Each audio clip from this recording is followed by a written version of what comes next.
8월 24일 아침 쓱싹 브리핑.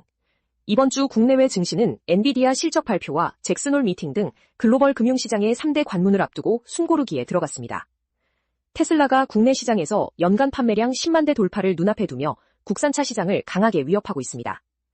아틀레티코 마드리드의 이강인 선수가 맹활약을 펼쳤으나 현지 유튜버의 인종차별적인 몸짓이 포착되어 공분을 사고 있습니다.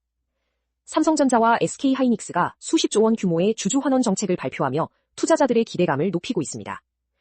반려견을 키우는 고령층이 그렇지 않은 경우보다 치매 발병 위험이 절반 가까이 낮아진다는 연구 결과가 나왔습니다.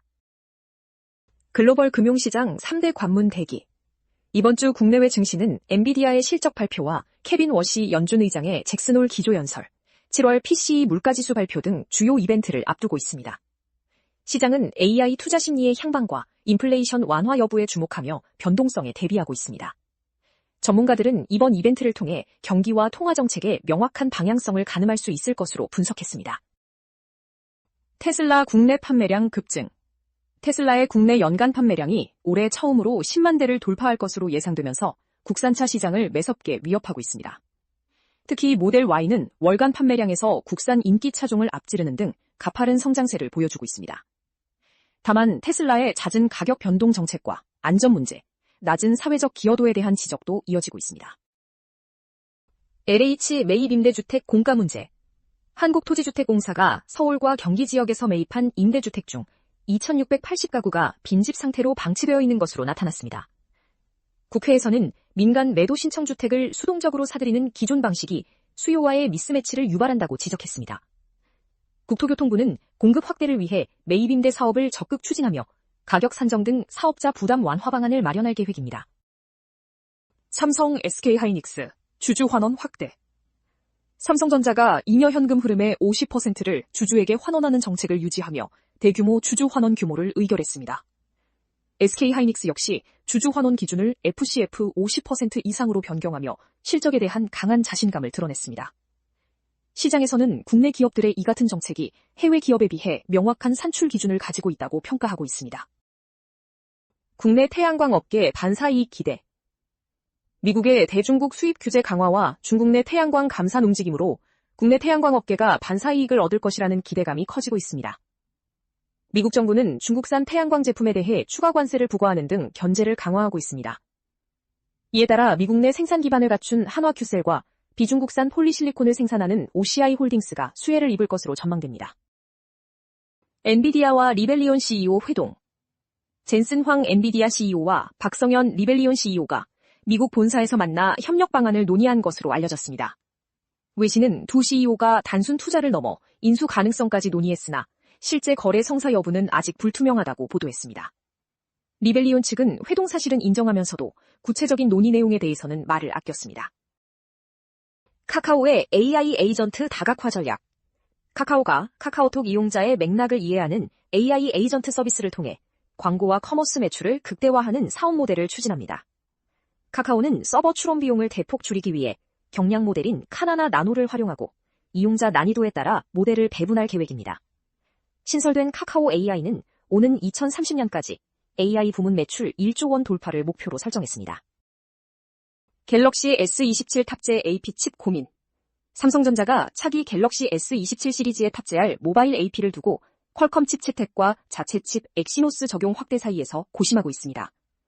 올해 상반기 AP 매입 비용이 7조 원을 넘어서며 수익성이 악화된 삼성전자에게 엑시노스의 성공적인 양산은 중요한 과제입니다. 삼성전자는 2나노 공정 기반의 엑시노스 2700 개발을 통해 퀄컴에 대한 의존도를 낮추고자 합니다. 반려견 양육, 고령층 치매 위험 감소. 일본 연구팀의 추적 관찰 결과 반려견을 키우는 고령자의 치매 발병 위험이 그렇지 않은 이들보다 48% 낮은 것으로 나타났습니다. 연구팀은 반려견과의 산책을 통한 신체 활동 증가와 이웃 주민들과의 활발한 교류가 치매 예방에 긍정적인 영향을 미쳤다고 분석했습니다. 고령층의 반려견 양육이 늘어나면 공공의료 및 요양 비용을 절감하는 효과도 기대할 수 있습니다.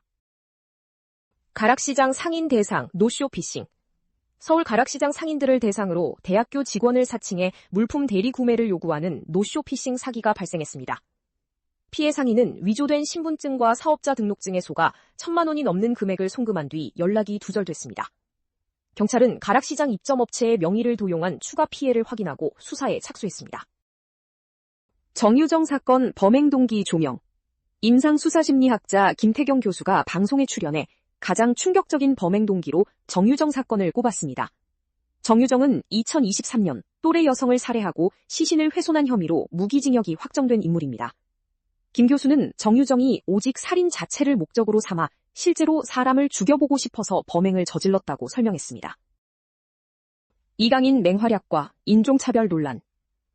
이강인 선수가 아틀레티코 마드리드 데뷔전에서 맹활약하며 팀의 무승부를 이끌었으나 경기 후 현지 유튜버의 인종차별적 행동이 포착되어 논란이 일고 있습니다. 이강인은 비아레알과의 경기에서 저돌적인 공격력을 선보이며 현지 매체로부터 높은 평점을 받았습니다. 서경덕 교수는 해당 유튜버의 공개 사과와 구단 차원의 재발 방지 대책을 촉구했습니다. 엘링 홀란의 파격적인 삭발 변신. 맨체스터 시티의 엘링 홀란 선수가 트레이드마크였던 긴 금발머리를 짧게 자른 파격적인 헤어스타일을 공개했습니다. 팬들은 AI 합성 여부를 의심하며 놀라움을 감추지 못했고 펩 과르디올라 감독은 유쾌한 농담으로 반응했습니다. 홀란은 새로운 모습으로 본머스전에 선발 출전하여 팀의 승리에 기여했습니다. 손흥민, 이강인 투톱 기용 기대감. 손흥민과 이강인 선수가 소속팀에서 각각 최전방 공격수로 활약함에 따라 국가대표팀에서도 투톱으로 호흡을 맞출 가능성이 제기되었습니다. 손흥민은 미국 LAFC에서 원톱 역할을 수행하고 있으며 이강인 역시 아틀레티코 마드리드에서 공격수로 기용되고 있습니다. 두 핵심 선수의 전방 배치는 대표팀의 공격력을 한층 더 강화할 강력한 전술이 될 것으로 기대됩니다. 고영욱의 동료 연예인 공개 저격. 그룹 룰라 출신의 고영욱이 자신의 SNS를 통해 방상인 장도연과 장동민을 공개 저격하여 논란이 되고 있습니다. 고영욱은 장도연의 과거 모습과 활동 방식에 불만을 표출하는 한편 장동민에 대해서는 과거 사건 이후 연락이 끊긴 점을 지적했습니다. 미성년자 성범죄 혐의로 복역했던 고영욱은 최근 동료 연예인들을 향한 저격성 발언을 이어가고 있습니다. NS윤지의 일주일 단기 다이어트. 가수 겸 배우 NS윤지가 일주일 만에 4kg을 감량하는 단기 다이어트 과정을 유튜브를 통해 공개했습니다. 그녀는 미국에서 체중이 늘어난 후 운동과 철저한 식단 관리를 병행하여 47.60kg까지 감량하는 데 성공했습니다. 감량 후 슬림해진 복근을 공개하며 많은 팬들의 감탄을 자아냈습니다. 이수근의 청담동 사무실 개업. 방송인 이수근이 서울 청담동에 오래된 당구장을 인수하여 개인 사무실을 오픈했습니다. 이 사무실은 당구대와 노래방, PC방 등 다양한 편의시설을 갖추고 있어 유튜브 촬영 장소로도 활용되고 있습니다. 이수근은 사무실 내에서 가장 값비싼 물품으로 수백만 원 상당의 개인용 당구 큐대들을 소개했습니다. 더 많은 정보는 쓱싹뉴스 앱에서 확인해주세요.